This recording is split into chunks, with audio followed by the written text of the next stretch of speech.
Salam, perkenalkan nama saya Nika Marcella Leo dari Prodi Pendidikan Agama Kristen Universitas Kristen Indonesia.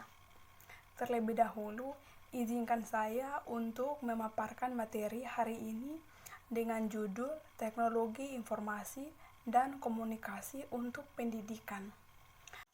Kita akan membahas terlebih dahulu tentang pengertian teknologi itu sendiri, di mana teknologi merupakan pengembangan dan aplikasi dari alat, mesin, material, dan proses yang menolong manusia untuk menyelesaikan masalahnya. Jadi, istilah teknologi ini sering menggambarkan penemuan alat-alat yang menggunakan prinsip dan proses penemuan saintifik.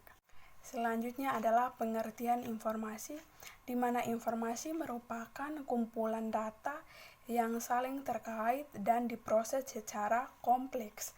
Nah, dengan kata lain, informasi adalah hasil dari sebuah data yang telah diproses.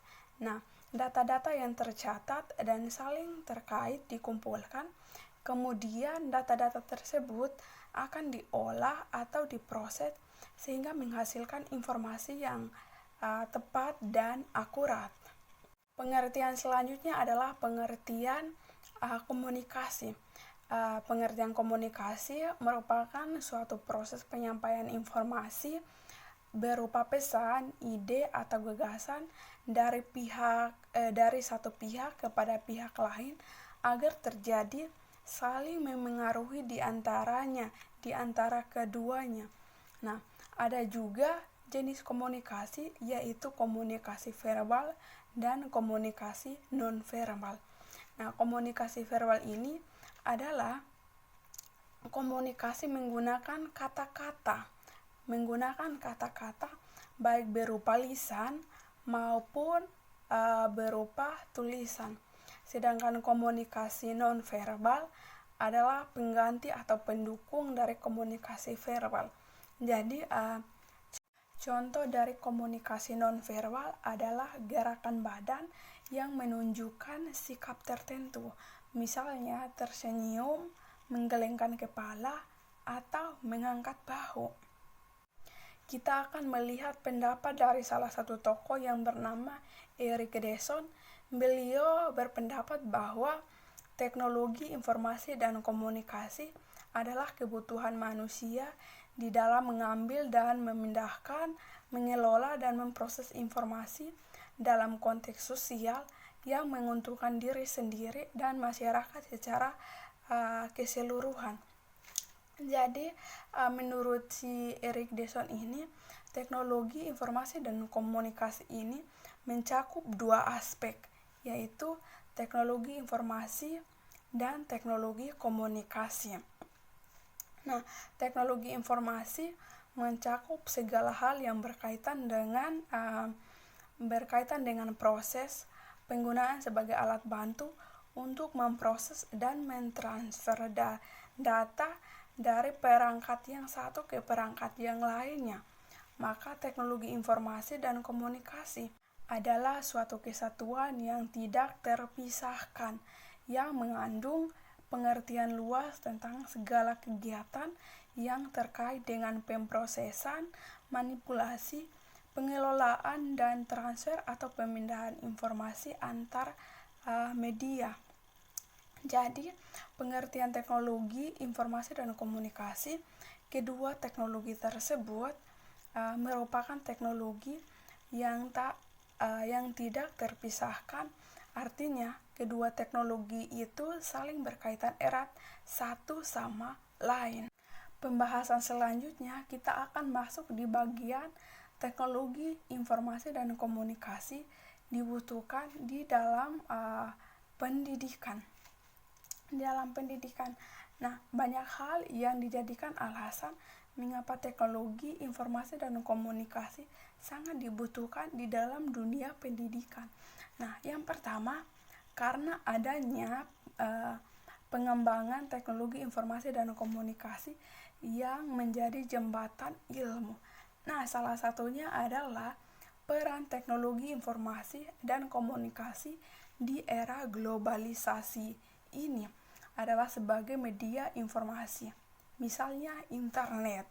Jadi di sini peserta didik dapat mengeksplorasi informasi yang ada di seluruh dunia dengan lebih efisien dan efektif hanya dengan menggunakan internet. Nah, yang kedua, selain peran teknologi informasi dan komunikasi sebagai media informasi, perkembangan teknologi informasi dan komunikasi dapat pula dimanfaatkan peserta didik sebagai media komunikasi. Misalnya, peserta didik memanfaatkan jaringan internet untuk bertukar pesan dengan teman. Nah, tidak hanya komunikasi antara peserta didik, tetapi peserta didik juga dengan guru.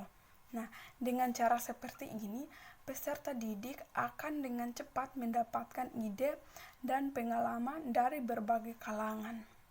Yang ketiga adalah dengan adanya perkembangan teknologi informasi dan komunikasi, belajar menjadi lebih jauh efisien, di mana proses pembelajaran tidak harus selalu bertatap muka seperti zaman dahulu. Tetapi di masa kini, proses pembelajaran dapat dilakukan dengan memanfaatkan perkembangan teknologi, informasi, dan komunikasi yang ada, sehingga kita juga dapat efisien dalam menggunakan waktu.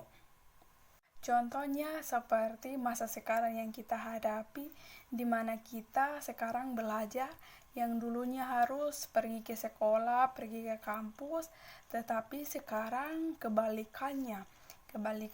Kita harus belajar dari rumah, tetapi kita tidak belajar dari kampus. Nah, ketika kita belajar dari rumah, banyak waktu yang kita gunakan untuk bisa mengerjakan banyak hal. Yang keempat, bagian yang keempat itu adanya fakta bahwa peserta didik lebih termotivasi untuk belajar dengan metode belajar yang menggunakan fasilitas multimedia daripada belajar konvensional. Nah, yang kelima atau yang terakhir dari pembahasan kita tentang teknologi informasi dan komunikasi yang dibutuhkan dalam pendidikan. Nah, berkembangnya teknologi informasi dan komunikasi juga berperan dalam hal mengelola institusi pendidikan. Nah, di dalamnya peran yang dimaksud adalah memudahkan institusi pendidikan untuk menyediakan layanan informasi untuk para peserta didik serta informasi tentang berbagai hal yang terdapat dalam pendidikan seperti untuk biaya pendidikan, untuk kurikulum, pembinaan, dan masih banyak lainnya. Pembahasan selanjutnya adalah peran teknologi, informasi, dan komunikasi dalam pendidikan. Nah, teknologi, informasi, dan komunikasi memiliki peranan yang cukup banyak dalam pendidikan, dalam bidang pendidikan. Nah, yang pertama itu teknologi, informasi, dan komunikasi sebagai keahlian dan kompetensi. Maksudnya, penggunaan teknologi, informasi, dan komunikasi harus profesional atau teknologi, informasi, dan komunikasi bisa masuk ke semua lapisan masyarakat tetapi sesuai dengan porsinya masing-masing. Nah, yang kedua, teknologi, informasi, dan komunikasi sebagai alat bantu dan fasilitas pembelajaran. Seperti yang kita ketahui, fasilitas teknologi, informasi, dan komunikasi sangat membantu proses pembelajaran. Contohnya dalam hal menyampaikan informasi. Dengan menggunakan fasilitas multimedia, informasi akan cepat sampai kepada peserta didik dengan lebih akurat karena adanya berbagai fasilitas multimedia. Peserta didik lebih termotivasi untuk belajar dan mengeksplorasi pengetahuannya secara lebih luas. Yang ketiga, teknologi informasi dan komunikasi sebagai pendukung dalam hal mengelola pembelajaran karena pada dasarnya tiap individu memerlukan dukungan pembelajaran yang tak henti. Topik pembahasan selanjutnya adalah dampak penggunaan teknologi informasi dan komunikasi dalam pendidikan. Nah, dampak-dampak penggunaan teknologi informasi dalam dunia pendidikan mencakup banyak dampak. Contoh dampak positif adanya teknologi informasi dan komunikasi bagi peserta didik. Contohnya itu peserta didik dapat mengakses berbagai informasi dan memperoleh sumber ilmu pengetahuan yang mudah. Sedangkan adanya dampak teknologi informasi dan komunikasi terhadap proses belajar mengajar peserta didik. Yang pertama, munculnya metode-metode pembelajaran yang baru yang memudahkan siswa dan guru dalam proses pembelajaran.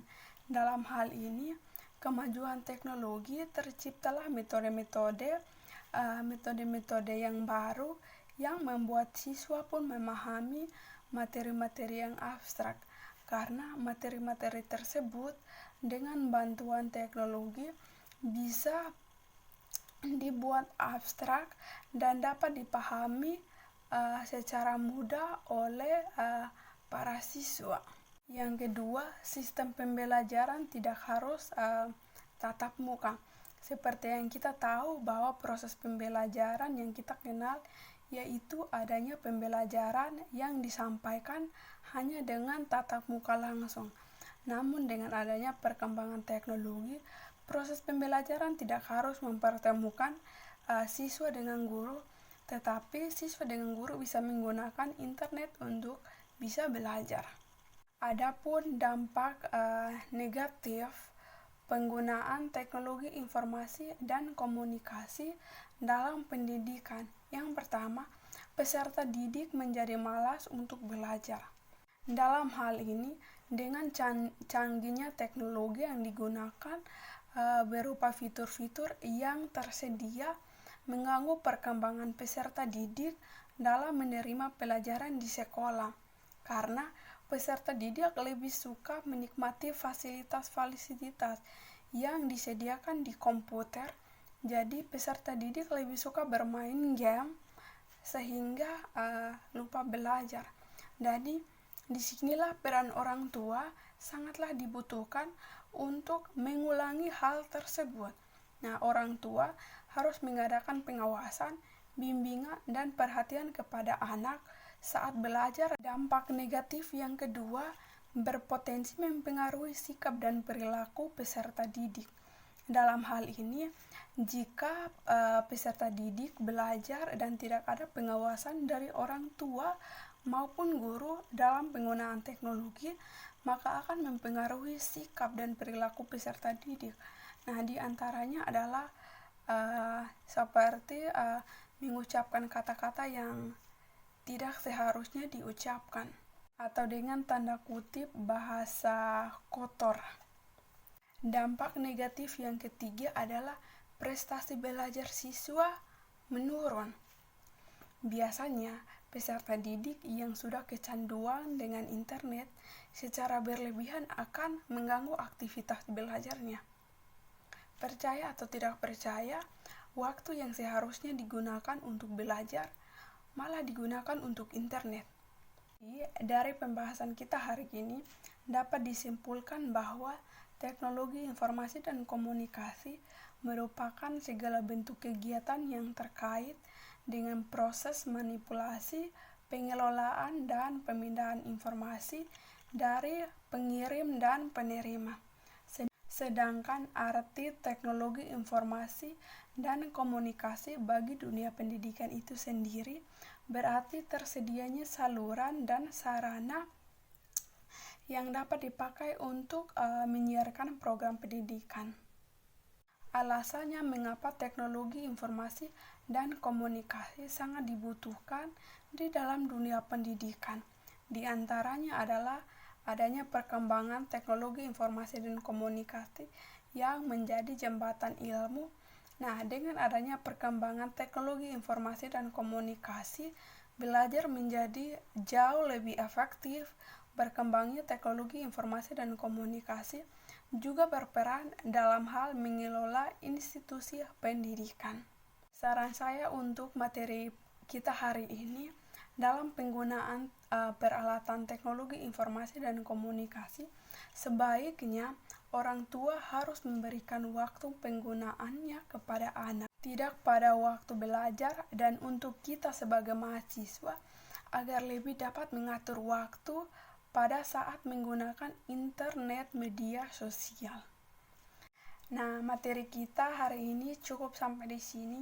Terima kasih.